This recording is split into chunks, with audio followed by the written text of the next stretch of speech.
Hey everyone, it's Alissa Coram here. Now, the IBD Live team welcomed back to the show Mike Webster, former IBD head market strategist, for a wide-ranging discussion. And in this clip, Mike details some technical indicators that he's developed and how he uses them. Check it out.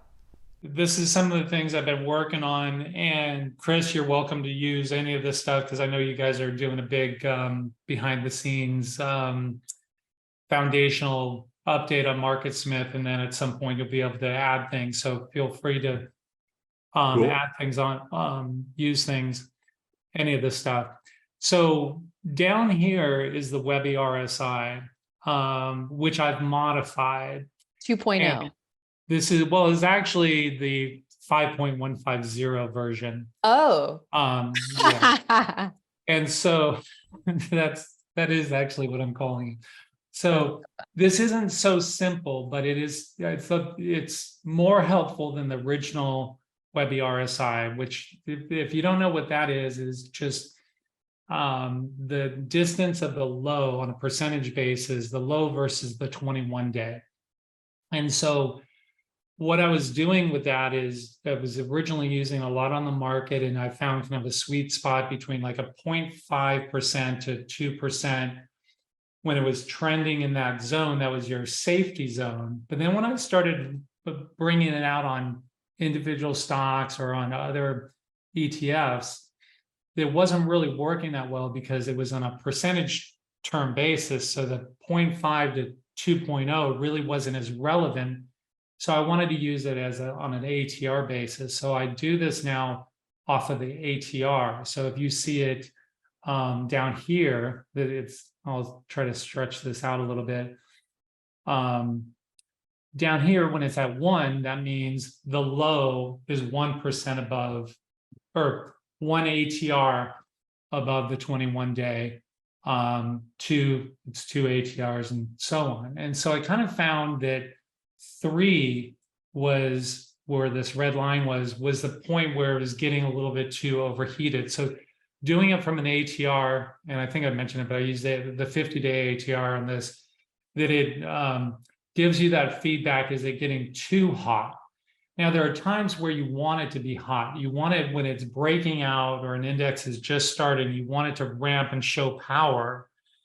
And so it's okay to have spikes up initially, but once it gets above 3, it's getting a little bit stretched, and you want to be careful. And that's up here. Once it got above 3, that was up over here. So it's just too extended to play with, and you're wanting to wait for it to come in to a logical area. And in this case, it came into the 21 day, and you can see that where it didn't turn negative. Now it spiked back up, and then now exactly like either yesterday using the 21 day, or as it got support off of it, or today, now that it's green again and it's powerful, this would be an ideal place, to enter. I'm not saying to do anything with the Oracle. I can't talk about individual stocks as far as a buy or a sell. You got to assume that I'm long and short every ticker that we've pulled up today.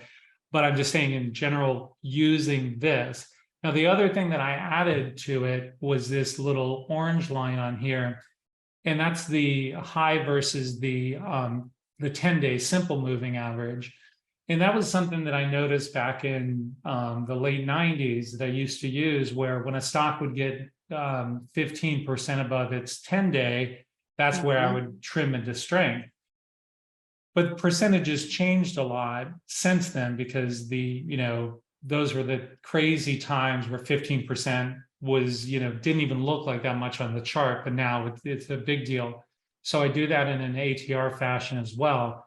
So when that orange line is up, that's a place where you're going to want to be lifting, peeling some off. It doesn't mean you sell the entire thing. It means you're looking to sell rather than to buy on that. So that's just, something to go ahead and use. I also have the orange one in here, and we can look at this on like the hues. And so the orange is reverse. So if you think of market school as when you're living below the 21 day. So it's looking at, instead of the low being above the 21 days, now your high underneath your 21 day. Yeah. And so I'm still doing some work on that, but I've noticed that you can get some spikes in there, initial spikes that you think mean that it's oversold, but it's really just the start of something ugly. So be careful with that one. I'm still working with that. So I would just use it. And all of these, any of these things, if you use it or build them yourself, or when they integrate them into MarketSmith, hopefully that test any indicator out before you use it. Another thing down at the bottom is this is the relative strength line versus the 21-day moving average. And so maybe before we go to this, we could show in MarketSmith how you guys have added that feature. So I'm going to stop my share. Yeah. Did that make sense with the Webby RSI 5.150? Absolutely. I think I want to have another one-on-one session, and we can go into it more deeply. Sure. I'm definitely interested. Oh, yeah. Okay, so here's a look at Meta, and I've got some additional moving averages on the relative strength line on different time frames here, Webby. And so we wanted to pull up Meta because this is definitely one of the leading stocks this year, trending stock, and we can demonstrate, Zuck, your thoughts here. I can't talk to you. No, I know you're practicing. No, Musk is going to beat you. Jiu-jitsu. No, don't call me again. Sorry. How dare he call during the show? I know, this is important. I know. Can you show them where you would add that? Yeah, so go to the wrench, go down to relative strength line. So on the daily, we've got the 50, weekly 40, monthly 24. We added an RS2 here. Daily, we've got the 21. So the 21 day is going to be the powder blue, and then the gold is going to be the 50. Yeah. So this is something that everyone should add to their charts. And sometimes you get lucky with an indicator. And I created this for Wanda probably over 15 years ago. And I just thought, when you look at a chart that Bill created, he's such a genius, was such a genius that he would just put what was the most important thing on there. And if you look at, go to a weekly chart, he knew to not clutter with these silly Webby RSI things and all this junk that I've got on there. And he would just keep it just raw and pure, and price and volume, couple moving averages, and then the relative strength line. And so I thought, okay, Bill has figured out this relative strength line is so important that he's been using it for decades. When we're using moving averages for the stock price, why don't we use it for the relative strength and just see what happens? And I had this other idea that I thought, okay, I'm going to compare it versus its sector industry group. And so that was where the RS2 came from. And that was a big fail. It just didn't work. And so what I do is I have the RS1 and the RS2, both based off of the S&P. And so the two different moving averages, so a shorter term and a longer term for each one. And you can see how when it trends nicely above it, that's your hold rule. In fact, this works so well that if I had a choice between price only or relative strength with these moving averages only, I would choose this. I'd rather trade just using the moving average with the relative strength line than anything else. And everyone should really use it. I'm so glad that you guys put this in MarketSmith, because it was kind of a secret weapon that I had, no one really used. And then when you guys put it out there, I was like so happy, because I want to, that's what Bill did. He would discover something and he would give it away. I remember whenever we'd come up with something, he'd be like, where can I put this? And he always wanted to put it in IBD first, even before Wanda or the books or, anything else. So how you use this is more of a holding technique. There's a way to get it using it as a buy, but when you're in it and it's trending above your moving average, so here, since the weekly is above its 10-week moving average, that kind of bluish line there, that you don't have to worry, right? Well, if you're me, you worry because I'm a worrywart, but a normal person, you wouldn't have to worry because you're going, even if it comes in, as long as it's still above that, it's acting normally. It's a leader by definition, even if it's run by Zuckerberg, who, you know what I think about him. So let's go back to the daily chart. Sure. On here. And when it crosses originally, the first time, which is kind of hard to see on here, lots of times it'll happen when it's not in position to be bought the way we would normally buy. So when you see a stock where the RS line moves through the 21-day and is able to stay above it, that's where you want to really be looking for an entry point or a logical place to get in, and that is your backdrop. If that comes down and crosses back below the 21-day, then you know you're in trouble. And you could see in looks like April or May, it came down, kind of touched it. There was a little bit of a shakeout, and then right away on those earnings, I was back off to the races. So let me share my screen. A quick question for you, Mike. So in something like this, where it was pulling back, you know, if you just say, don't look at the moving averages, that it's below it, but it ran up, it pulled back, and now the RS line is breaking. Would you buy it on that day right there where it broke above 118? Yeah. Okay. Oh, you're talking about back here. Yeah, okay. yeah. Oh, I'm sorry. I was looking at where you were. I'm sorry. Where I was pointing. I was looking at her stuff. No. I'm talking about when it first breaks the trend. Are you? Well, I'm testing that right now, or we're testing that, and the answer is I'm not buying it, but our initial studies are showing that yes, you can.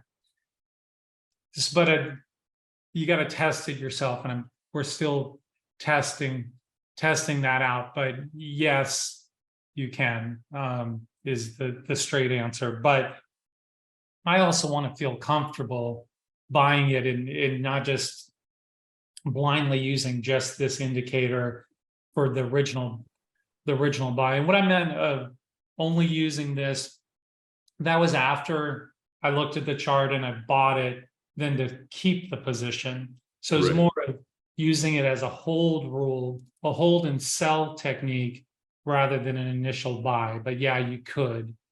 But let me go ahead and share the screen. We'll look at Meta. So you can see with this one, when you use it down here, it makes it a lot easier than looking at the line on the chart, at least for my eyes, where when it's blue, that's telling you that your relative strength line is above your 21-day moving average. When it's red, it's below. And something that I picked up on is that for this technique, I'm using the low of the stock and the low of the S&P instead of the close, the way we currently think of it. And the concept there is when you're in a stock, you're worried about what's the low of the day, how bad did it get during that day, and was it able to bounce back quickly versus the market.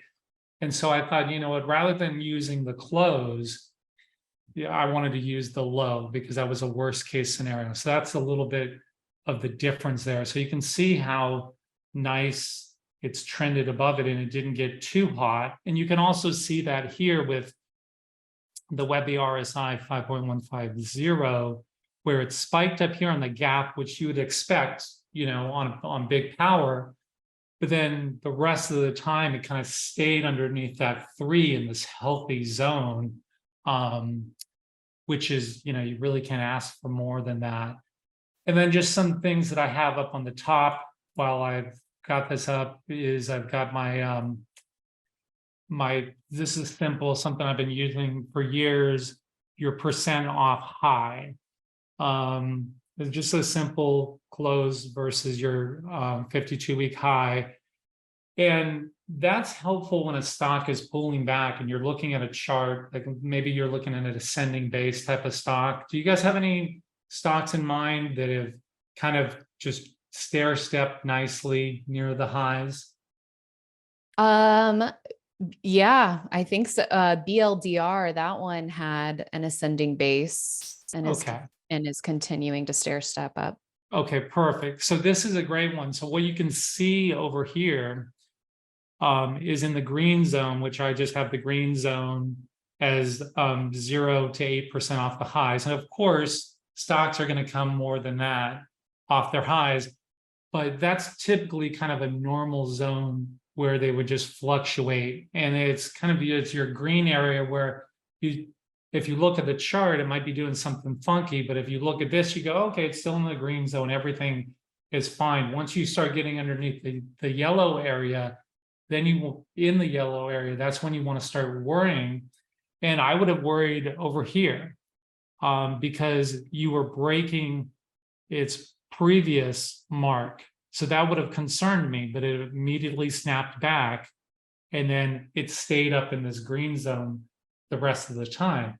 So if you were selling, you would sell some here. You don't have to sell the whole thing, but it's telling you that it's acting abnormal, because that's what everything boils down to. You're just trying to figure out ways of what's normal, what's abnormal. That's everything about stocks and the market, and just going, okay, it's got a terrible candle on the day, or it's, gap down, but look at it. Is it really doing anything abnormal? And as long as it's in that green area, it's fine. And then you want to look at where does it tend to stop. Some of them are going to, like if we look at a Palantir, that's all over the place, right? So you can't use that on here because it comes so far down.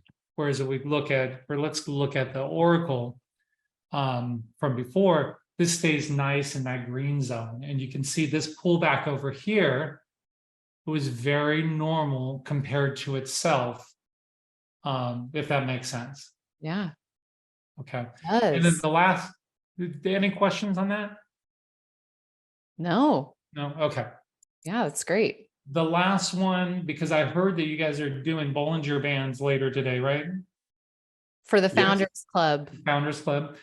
And I love Bollinger Bands, but I don't like things on my charts. But I like the concept of contraction and expanding, and this is my measurement of it. And I just use a short-term ATR ratio versus long-term ATRs, and I use jotted it down because I forgot. I'm currently using an average of the 3, 5, and 8 for the short part of the ATR, and the 55, 99, and 144 for the long. I average those out and I just do a ratio. And all that means is, forget all those words, but just look at the chart, and it's telling you if it's moving in the blue area, it's starting to get tighter. And if it's getting into the red area, it's getting looser relative to itself over time. And so it's just one more technique to use. And I look at this and just go, okay, well, it's loose, it's getting looser. But then I go down to the chart and say, okay, is that normal for this part of the chart? And it is, because you had some power there. So, upside volatility is good volatility. So then it's excusable. Whereas let's look at Meta on here, that, it was really tight way back over here,